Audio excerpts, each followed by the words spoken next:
So Pride 4 took place on October 11th, 1998 at the Tokyo Dome in Tokyo, Japan.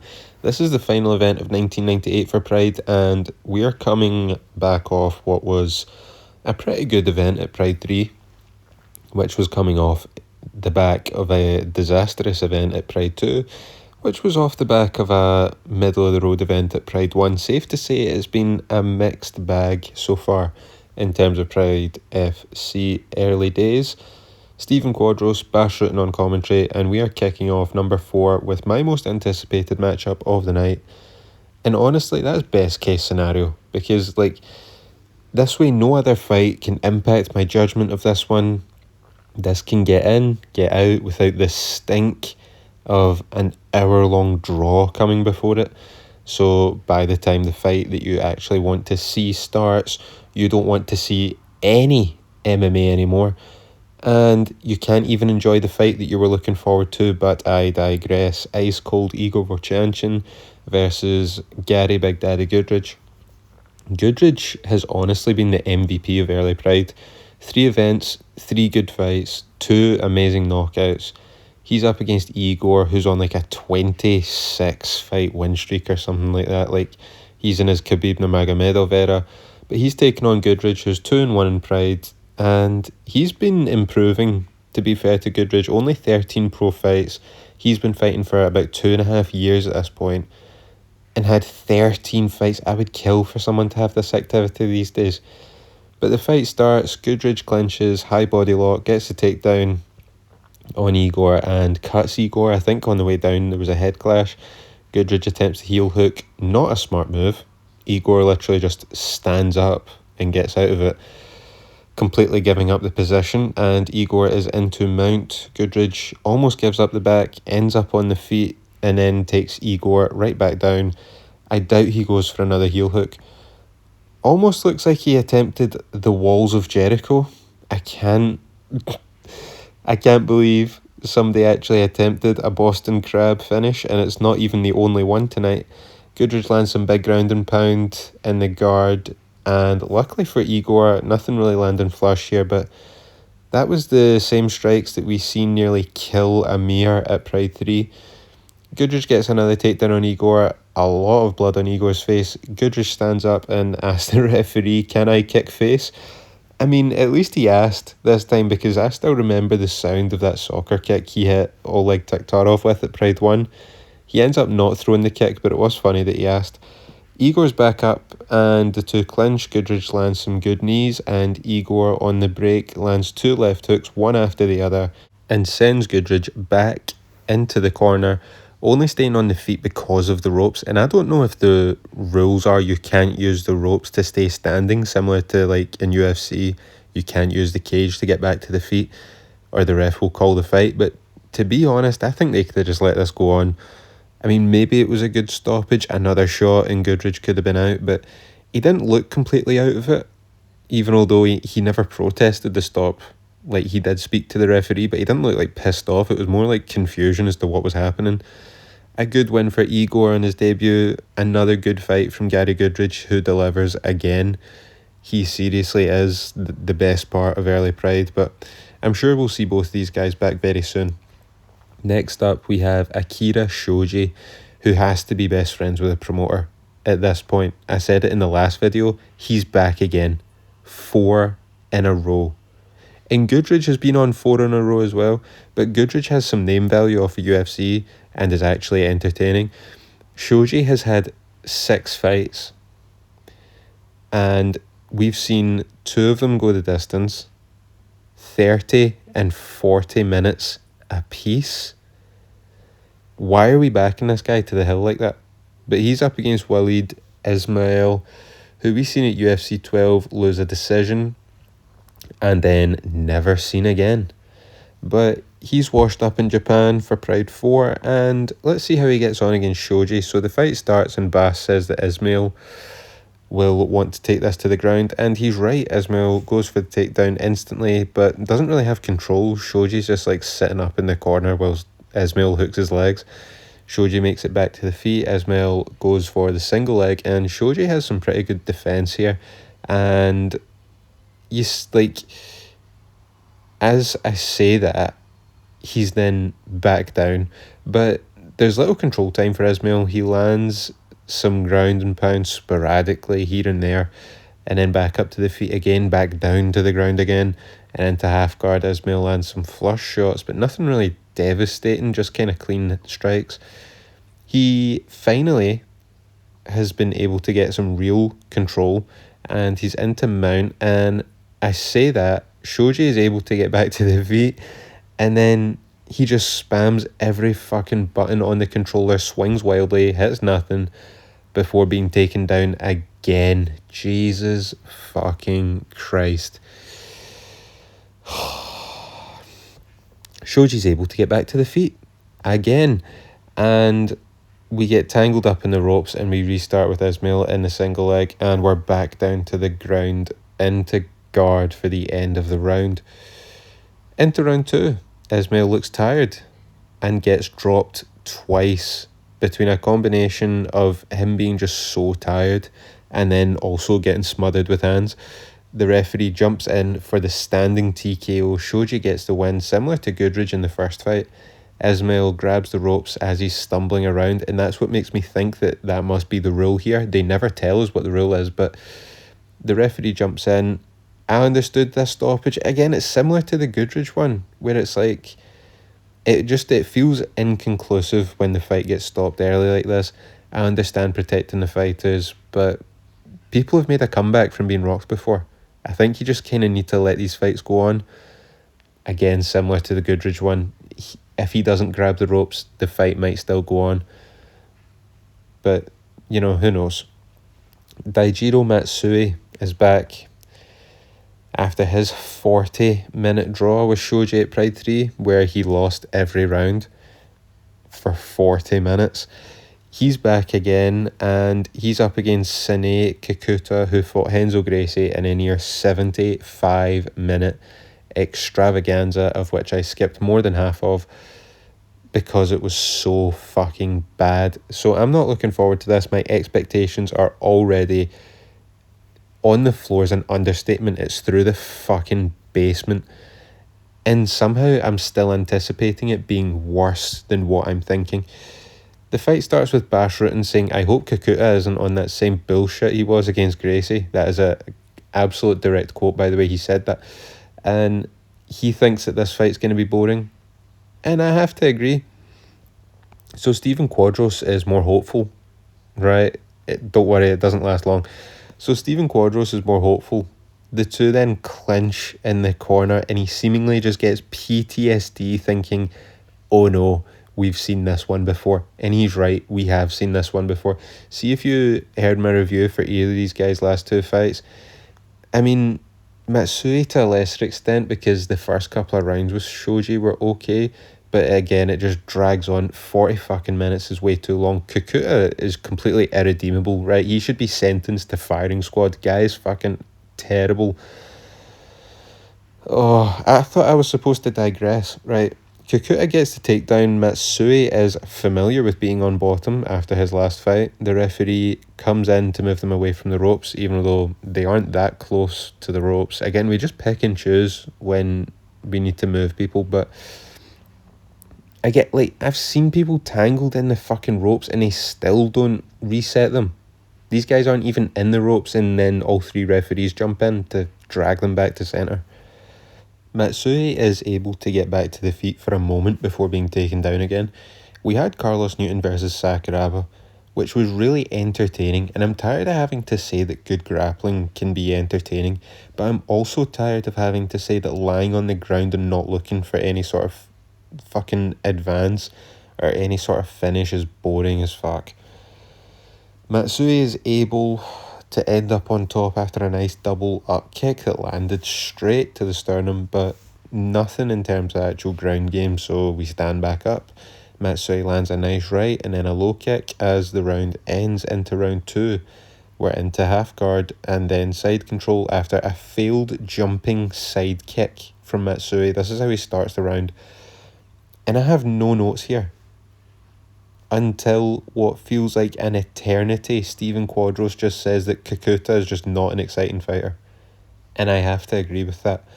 Matsui is on top, Kakuta sweeps. Who cares, right? Like, I'll just take this chance now to say that Stephen Quadros and Bashrutin are the best commentary team in MMA. And I don't know if this is just biased to how bad commentary is now, but like, possibly ever. I'm not even joking. Like, these guys are genuinely that good, and they make this complete shit show somewhat palatable, which is incredible. So I have to give those two credit every time that I can, because they are that good. Quadros says that the crowd didn't even react to the end of the round, by the way. Not even a clap, not a sound. The audience is dead. After two decent fights, these two have killed the crowd. So Kakuta gets a takedown in the third. Quadros breaks down Kakuta's whole game, right? And this genuinely is it. He sums it up perfectly. This is what I mean. This guy's the best commentator in the game. Body lock with the underhooks, spins off the ropes, trip, down into guard, lock up, and wait. Fuck both these guys. I'm not going to skip these guys' fights outright, but I am going to watch them in fast forward because life is too short. So we get to the end. Obviously, it's a time limit draw. Fuck these guys. Commentary even says that, you know, you can't show this to a wide audience if you want them to be fans. And they're correct. Again, truly terrible. Next. Kazushi Sakuraba. Fuck me. This is not what we need right now. We need some stand-up action. Whoever is putting these cards together and formatting them for entertainment purposes has no idea what they are doing. Because even on paper, these fights are terrible. Right, Sakuraba versus Alan Goez.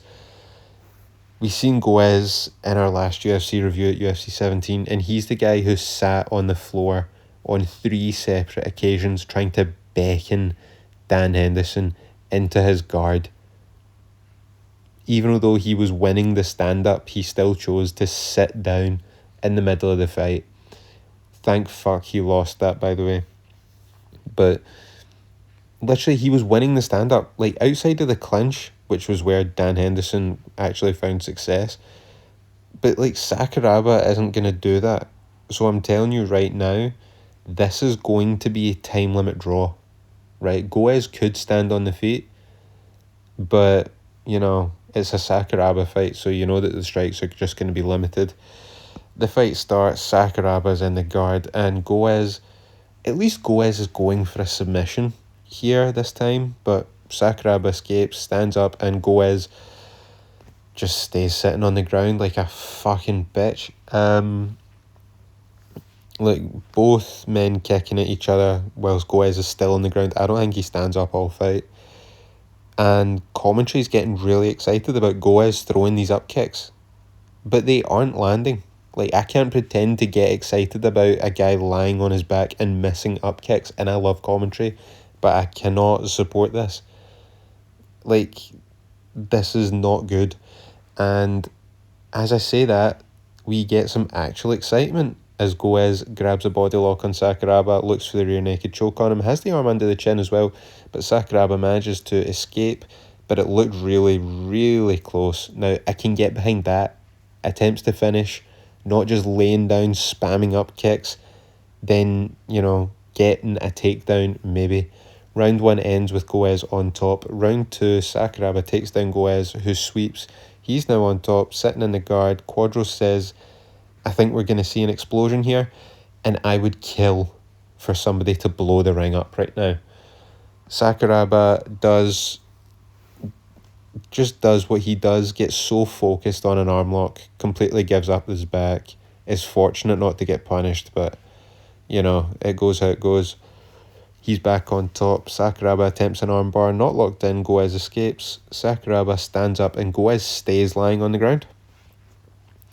Lying on the ground, kicking Sakuraba's legs, and the crowd is silent, by the way, as round 2 ends. Not a single peep from the audience.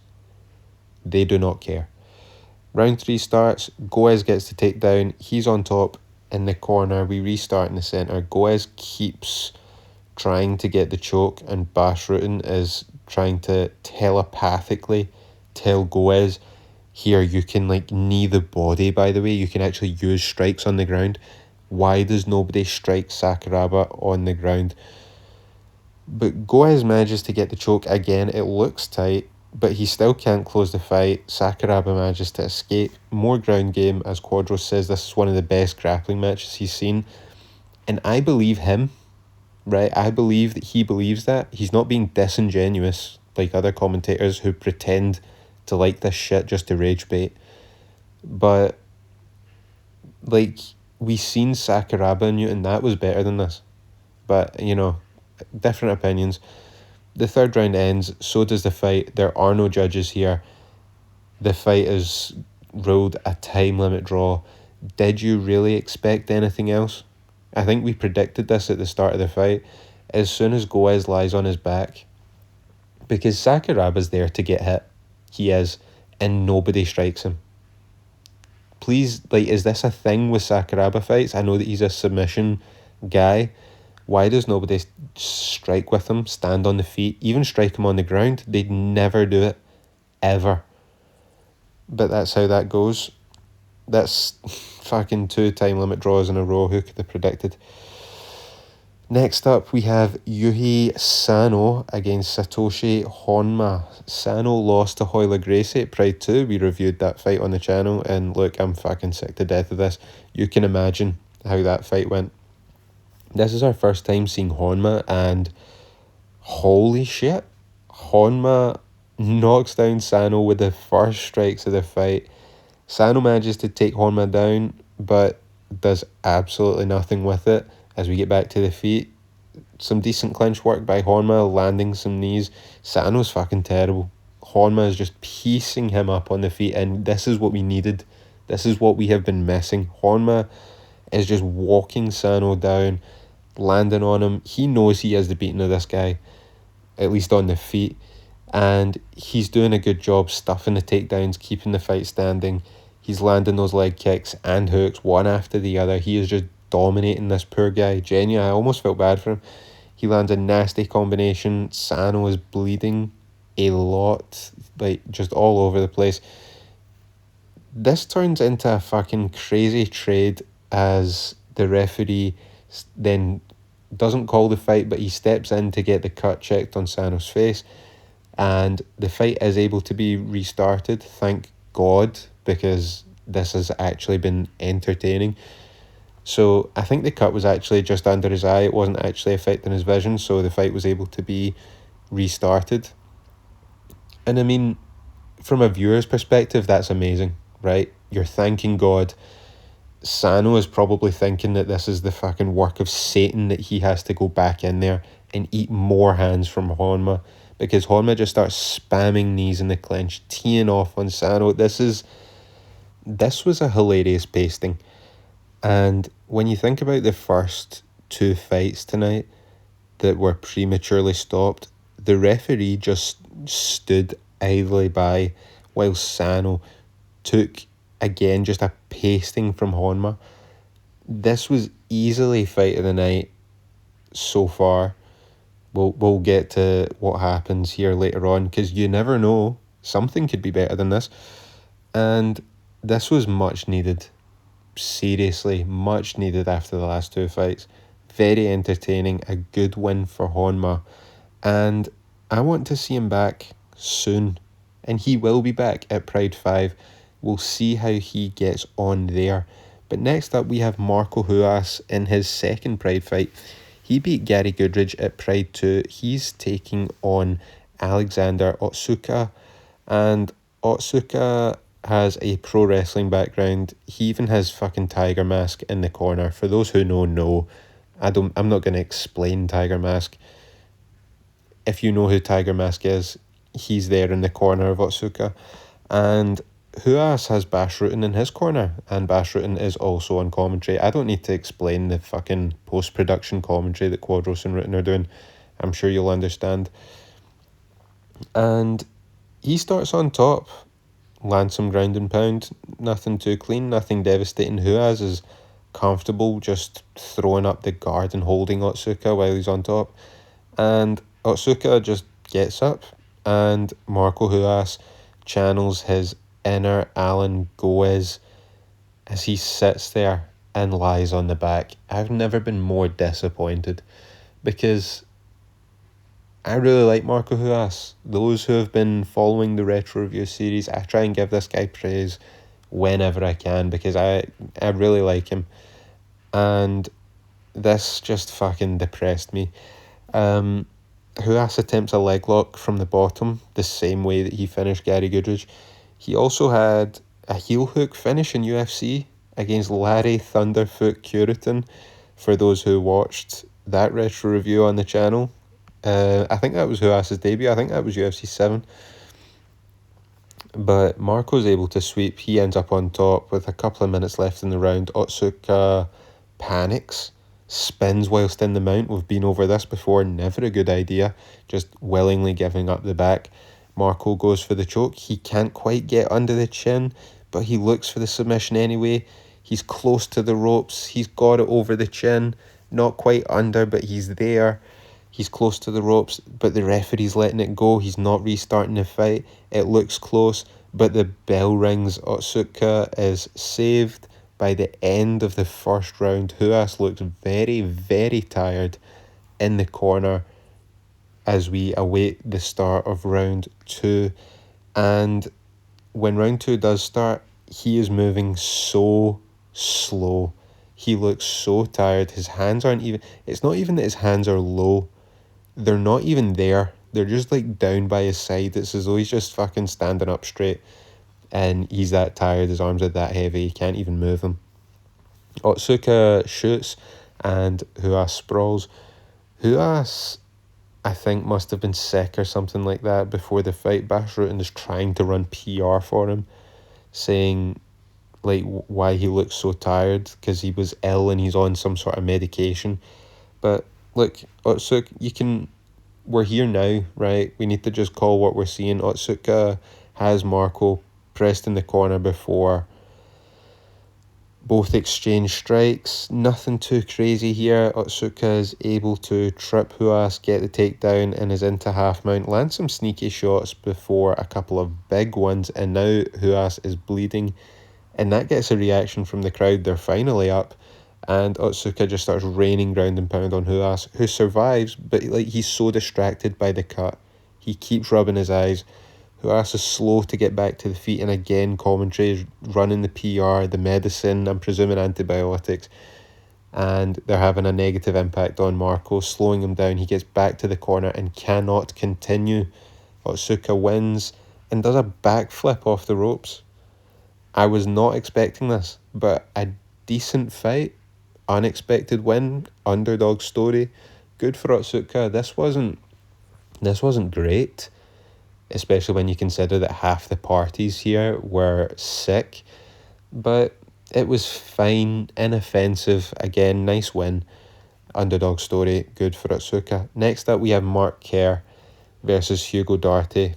Now, I have thoughts, but the last time we saw Darte was at UFC 17. He faced Tank Abbott, who killed him in 40 seconds, and one of my all-time favourite UFC moments, which after this fight might be my number one UFC moment, because that is like karmic justice before it was even deserved, but it was deserved. We were just waiting for this embarrassment here, for the sort of karma to align.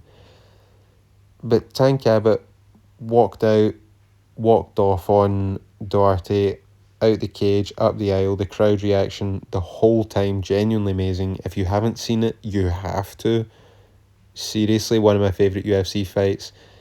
But it's everything around the fight that makes it so good. Like, if you've been suffering through some of these early UFCs where the cards aren't as good and all the stars have left, Tank Abbott is like the last stand for the previous generation of fighters, and seeing him just break Darte like that was just incredible, and the crowd reaction, insane. If you haven't seen it, go watch it, it's great. But Mark Kerr's back, he's 2-0, he beat Brando Shikatic, he also beat Otavio at Pride 3, both just two embarrassing opponents, and not even for their skill level, just the way that they act, just truly pathetic. Kerr starts off with a high kick. Didn't expect that. It misses, of course. But it was an interesting start. Never let them know your next move, I guess.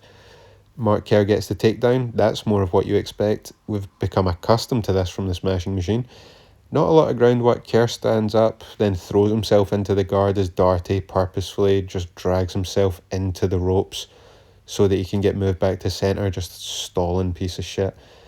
Kerr stands back up. These fucking Brazilians just lying on their back, kicking from the ground. We've got another one.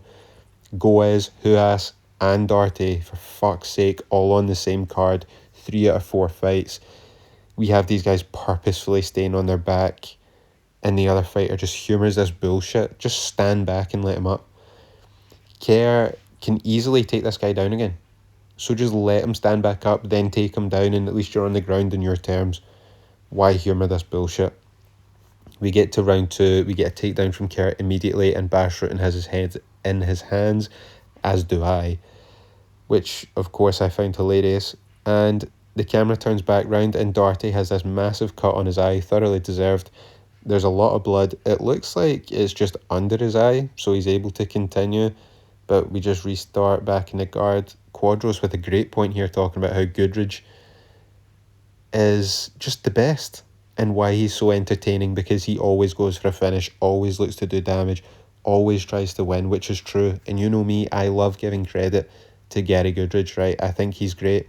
But Quadros puts it perfectly, saying that all these guys play it so safe because they're so desperate to protect some sort of record, or they go out here and they just have these boring fights where they take no risks because they're so afraid of getting beat. But these guys are not going to become stars in the sport or have anybody pay to watch them ever. Whereas you'll get more credit and respect from fans.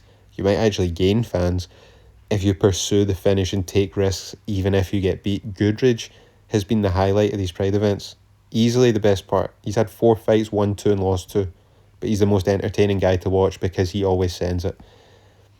As I'm going off on another tangent, Hugo Darty, again, is such a pussy, by the way. He's been crying to the referee this whole fight, and now he's basically just rolling over, crying, holding his own face, pretending to be KO'd. Like, this is fucking pathetic. I fucking hate these pricks. He's trying to just stall for time. He went from pretending to be knocked out to then immediately after the restart trying a heel hook. Why does Kerr always get these bullshit opponents? Brando, Otavio, Darty, 3 pussies in a row who act like children.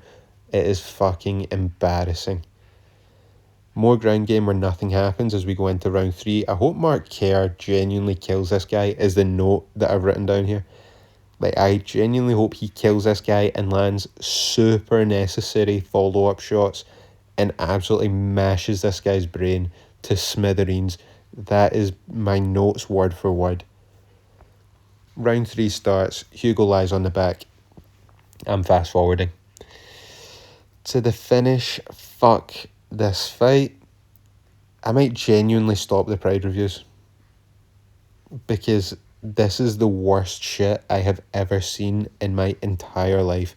Even the Japanese crowd, who are notoriously silent, start booing when he just falls to the ground, lies on his back, and does fucking nothing. They start cheering when Kerr just walks away back to the corner and tells him to get up. Kerr gets pissed off, because of course he does, marches over there, throws the legs away, gets into side control, and Hugo just throws himself out of the ring and pretends to be knocked out. I'm not joking. He jumps out of the ring and just goes for a nap on the apron of the ring. Fuck Hugo Darty. Absolute scum. He keeps pretending to be knocked out. He dives out of the ring, pretends he's asleep on the canvas. Over 20 minutes of bullshit. The referee calls the fight. Mark Kerr wins, finally. And now, the fight we've all been waiting on, the last one. Rickson Gracie versus Nobuhiko Takada in a rematch from Pride 1, because we've all been desperate for this. Everybody's been asking for this. Rickson shoots, Takada stuffs. with the double unders, gets a body lock up against the ropes, and we stay clinched this entire fight nearly. They move into the corner, Takada still in dominant position. He starts using the knees. Finally, Hickson returns some of his own. Halfway through the round, all we've done is clinch. And land some knees back and forth, trading, nothing really too devastating until Takada drops Hickson with a knee to the liver. Hickson gets back up for some reason. I thought he would have just tried to pull guard. But we end up on the ground anyway after Takada takes down Hickson. Why? Takada's in Hickson's guard, and Takada tries the fucking walls of Jericho. Second attempt of the night. He genuinely goes for a fucking Boston Crab, and I'm not even laughing anymore. See when Goodridge, was it Goodridge that done it? Fuck it. Like, I was laughing the first time that I seen this tonight. I'm not laughing anymore. What the actual fuck is he doing? Hickson's on top now, gets the armbar and the finish. What else would you expect? Nice work from Hickson, right? He gets the win. Again, what else would you expect? But can someone tell me when Pride actually gets good? Seriously? I've watched 4 of these events and wasted hours of my life watching these bullshit fights. And the most annoying part is they have enough good fighters to put a good card together. And instead, they keep getting the most boring motherfuckers who just try and stall the fight out, don't fight whatsoever, don't try and finish. Just embarrassing. I don't even have the energy to truly crash out over this. It's just depressing. The rage has turned to apathy. And the sad thing is, there was a good fight on here. Honma versus Sano was good. I enjoyed Goodridge and Igor. And fuck the rest of this. Next retro review will be UFC 17.5, and we might just keep the retro reviews going for UFC, and just bin off Pride, because it is so bad. It is infuriating to watch, and I can't even get infuriated anymore. Like, all this is doing is just slowing down the UFC series, which I'm enjoying more than this. And yeah, it's just fucking pissing me off now. Next review will be UFC 17.5, Ultimate Brazil, closing out 1998. A fucking chronic year for MMA. Truly one of the worst. And we might only be reviewing UFC in 1999 because I am at a breaking point with Pride FC. This is, again, there's only so many ways to say that this is so bad. Like and subscribe if you want. I don't even care. I'll see you all next time.